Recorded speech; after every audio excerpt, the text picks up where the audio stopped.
Di sebuah desa kecil di pinggir kota, ada sebuah warung ayam bakar yang terkenal dengan rasa khasnya. Warung itu selalu ramai, bahkan di saat warung-warung lain sepi. Pemiliknya, Pak Samin, dikenal sebagai orang yang ramah dan murah senyum. Namun ada desas-desus yang beredar di kalangan warga bahwa kesuksesan Pak Samin bukanlah semata karena kerja keras. Dahulu, Pak Samin hanyalah seorang pedagang keliling. Ia menjajakan ayam bakar menggunakan gerobak dorong. Pendapatannya tak seberapa, dan ia kerap kesulitan mencukupi kebutuhan keluarganya. Namun, suatu hari semuanya berubah. Dalam waktu singkat, Pak Samin berhasil membuka warung permanen, dan pengunjungnya tak pernah surut. Bahkan, warung itu mulai menarik pelanggan dari luar kota. Tetangganya, Bu Rini, pernah bertanya, "Pak Samin, kok warungnya bisa cepat maju ya? Apa ada rahasianya?" Pak Samin hanya tersenyum dan menjawab singkat, "Rezeki sudah diatur, Bu.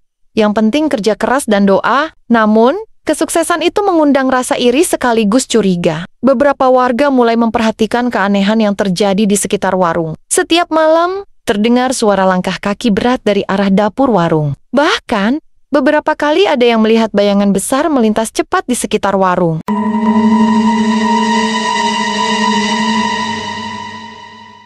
Ada juga cerita dari seorang pelanggan setia yang tanpa sengaja masuk ke dapur. Ketika mencari toilet, ia mengaku melihat seekor ayam hitam besar yang matanya merah menyala tengah berdiri di pojokan.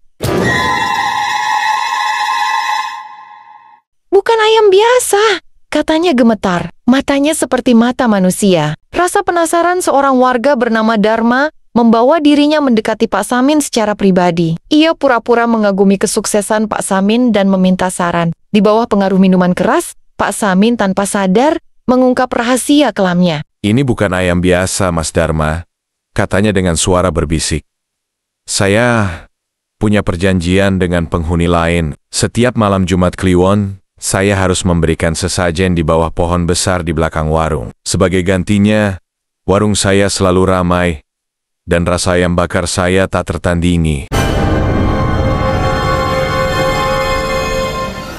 Namun, tak ada perjanjian dengan dunia lain yang tanpa konsekuensi. Beberapa bulan kemudian, anak bungsu Pak Samin tiba-tiba jatuh sakit tanpa sebab yang jelas. Banyak paranormal dipanggil, namun penyakitnya tak kunjung sembuh. Salah seorang dari mereka berkata, "Ini bukan penyakit biasa, ada sesuatu yang harus ditebus." Pak Samin akhirnya menyadari bahwa perjanjian yang ia buat mulai memakan korban. Dalam keputusasaan, ia memutuskan untuk menghentikan semua praktik pesugihan itu. Ia membongkar warungnya dan membakar sesajen terakhir di depan warga. Namun, warungnya tak pernah sama lagi. Pelanggannya pergi, dan rasa ayam bakarnya kehilangan daya tariknya. Kisah Pak Samin menjadi pelajaran bagi warga desa. Mereka sadar bahwa kesuksesan yang diperoleh melalui jalan pintas tak pernah membawa kebahagiaan sejati. Pak Samin kini hidup sederhana, kembali berjualan dengan gerobak, namun dengan hati yang lebih tenang. Jangan lupa like dan share jika kamu ingin lebih banyak kisah seram seperti ini.